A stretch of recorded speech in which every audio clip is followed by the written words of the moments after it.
As you walk into a grocery store and you walk along the outside walls, that is likely where you're going to find many of your fresh fruits, veggies, and meats. And as you walk in the center of the store and you start walking down the aisles, you'll find things that come in boxes and bags and prepackaged. And they probably have lots of toxins and additives and preservatives that not only make the food tastier, but also increase the shelf life so that they don't spoil in the store. This is where you find many of your traditional unhealthy processed foods. And many people think that these processed foods are toxic and poisonous to the human body. But are processed foods really killing us? Let's find out.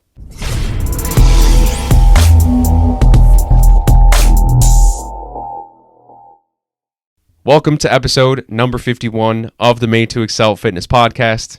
I'm your host, Mark Torres, and today's episode is going to be a contentious one.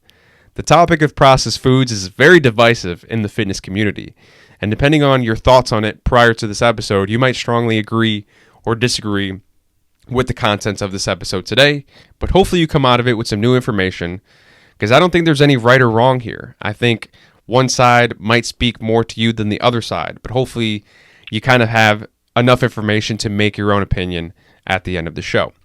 So as you heard in the introduction, you might have learned about the grocery store setup at some point in school or maybe online somewhere, but for the most part, most grocery stores are set up pretty similarly. Obviously, there's going to be differences from store to store. As you walk into the store and you make a hard right or left, you might find produce. That might be the first thing in the store. Fruits and veggies right there at the center or on the sides along the wall. And then it goes into the meats and the dairies, and there's probably a freezer somewhere.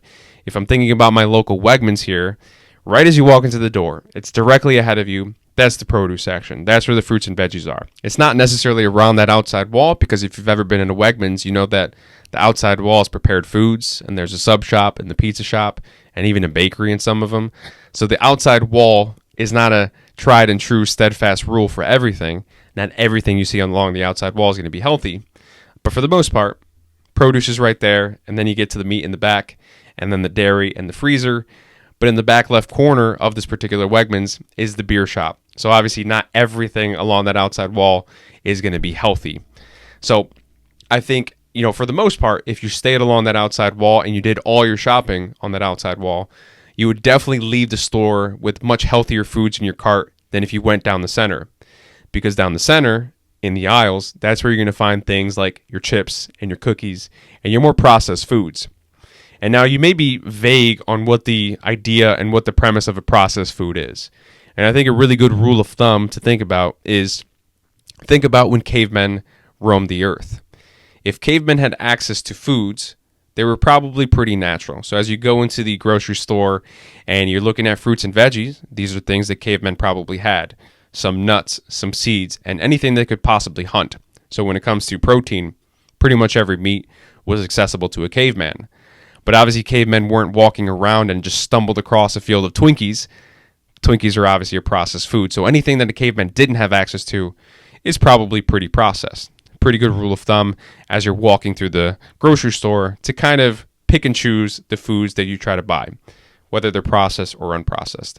And I think to a certain extent, even the natural foods can be processed a little bit. You never know what kind of chemicals are being put on your vegetables to make them last longer in the store, things like that. But for the most part, those things are minimally processed versus something like a Twinkie, which is highly processed. So that's a really good rule of thumb. If you're ever wondering, think about what a caveman would eat. Think about the Geico commercials.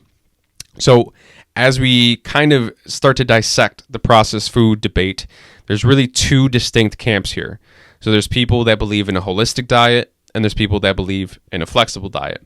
So I'm going to try to play devil's advocate for both sides, try to tell you the pros and cons of both sides, and then at the end, you can make your decision. So if you follow a holistic diet, you believe that most of your foods should be consumed in their most natural state. So obviously there's going to be lots of fruits and veggies, lots of nuts and seeds, and lean meats if that's applicable to you. Obviously, if you're a vegetarian or vegan, that's not going to be applicable to you. And when it comes to like more fatty meats, of course, cavemen had access to them. But from a health perspective, trying to limit the amount of red meats and fatty meats, I should say, that you eat is probably in your best interest. But that's a topic for a different day. So for a holistic diet, trying to eat everything as naturally as possible, which obviously doesn't leave a lot of space or any space at all for processed foods. And really, if you believe in a holistic diet, you might believe that processed foods are very literally toxic and poisonous to the human body. And I think there is some merit in thinking that, because when you look at the rise in processed foods, because it's a relatively recent rise, it's only been around for 100 or so years. You look at the rise in processed foods, and then you look at the rise in obesity rates. You look at the rise in preventable disease rates. Preventable disease being like heart disease or blood pressure or cholesterol, which is mainly and for the most part preventable via your diet. Of course, there's a genetic component here. Bob Harper, Biggest Loser personal trainer, inevitably has a very clean diet and works out all the time. He still had a heart attack. There's obviously a genetic component here that comes into play. But for the most part, it is a preventable disease.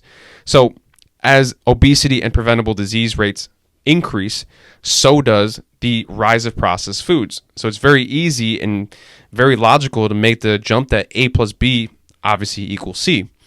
And then even furthermore, there was a study very recently that showed that some additives that they use in like Pop-Tarts and Cheez-Its can lead to a compromised immune system, which means it's going to be harder for you to fight off sickness if you're consuming a lot of this additive, if you're consuming a lot of Pop-Tarts and Cheez-Its. So there's obviously a grave cause for concern when it comes to eating processed foods. Is it negatively affecting your health? Is it literally poisoning you from the inside? So I think the biggest pro for a holistic diet is it comes from a place of positivity, and it comes from a place of the ultimate health. If you're a holistic diet, you think that the ultimate health is achieved by consuming foods in their natural state. Processed foods are poisonous, they're toxic, so stay away from them. So it really comes from a place of helpfulness and love, which is really great. And then on the flip side, you've got the flexible dieters. And for a flexible diet, there's pretty much going to be a couple metrics that you want to hit. The main one is going to be calories, no matter what. There's going to be a daily amount of calories that you want to hit. This number is going to be different for everybody. It could be 2,000 calories, let's say. And then if you want to take it a step further and you want to get a little deeper into it, you could have macronutrient daily goals as well. So a daily goal for your protein intake, a daily goal for your fat intake, and a daily goal for your carb intake, additionally with the calorie intake for the day. Obviously, the more metrics you try to hit, the more complicated your diet will get, and the more counting you'll have to do, the more puzzle pieces you'll have to try to fit together. But the real big pro of a flexible diet is the fact that for the most part, as long as you hit all of those numbers, all your daily goals, the contents of your diet doesn't matter too much. So let's say you're not worried about the macronutrients part and you're only worried about the amount of calories that you consume, and the calories is 2,000 calories. You could feasibly eat nothing but Ben & Jerry's, less than 2,000 calories per day, and you're going to make progress in terms of weight loss, which is obviously not the most healthy way of going about losing weight. If you're doing the macronutrients, obviously if you have a protein intake goal, you're never going to hit it just eating ice cream. So depends on how into it you get. But you could very feasibly eat nothing but Ben & Jerry's and lose weight, and obviously your insides would rot pretty quickly. So obviously not the best way to go about doing it. So I think the biggest pro for the flexible diet is the fact that it's flexible. If you're having trouble adhering to a diet that's very restrictive and you're doing a really bad job at eliminating, because I don't think eliminating works all that well anyways, if you're having trouble adhering to a diet, a flexible diet where you can still eat the things that you enjoy every once in a while and continue making progress is going to do wonders for your adherence and your sustainability going forward and the ability to stick with a diet in the long term. And it's going to increase your sanity and increase your happiness if that's something that has been an issue for you with other diets. But I really think that the main con for both of these diets, because it's the same for both, is the fact that it is a scale, right? The scale tips in one way or the other. When it comes to processed foods, there's a little bit more nuance. It's not black and white per se. Like drinking bleach, that's black and white. No matter how little bleach you drink, it's going to make you sick. No matter how little bleach you drink, it's a bad thing to do.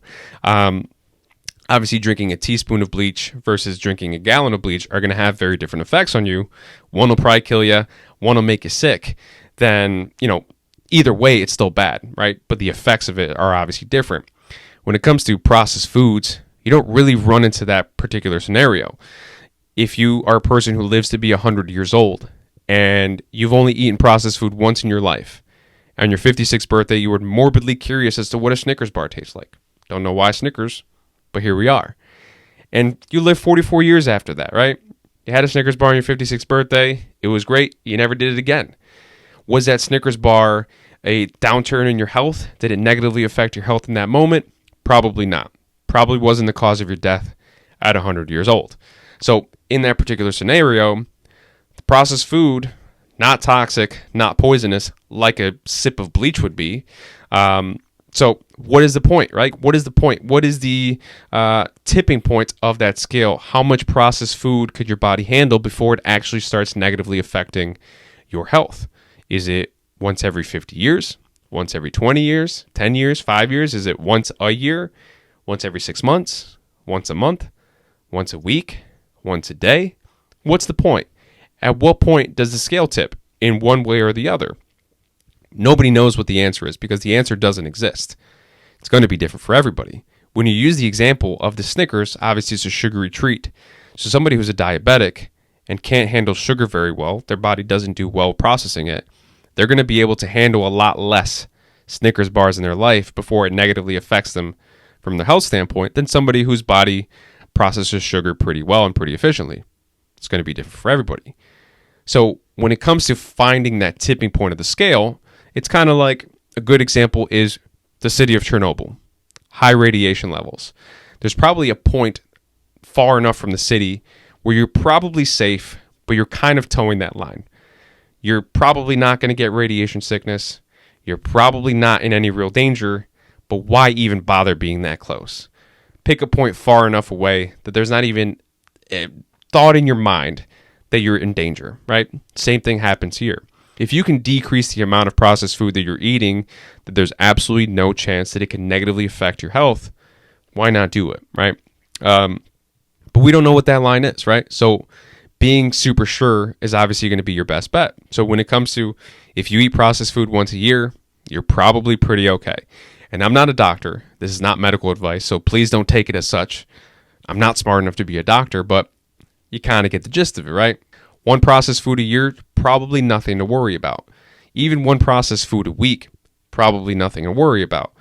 But knowing the way that grocery stores are set up, there's almost very little to no chance that you're not eating processed food a few times a week. So working on reducing it and keeping it in check to a certain extent is probably going to be the best ultimately for your health goals and your fitness goals going forward. So I think that ultimately at the end of the day, it's kind of obvious that I sway one way over the other, right? I much more align myself, especially if you've listened to many episodes of this podcast and you know that I'm eating ice cream all the time. It's pretty obvious that I sway towards the flexible dieting side. I think that's a really good metric.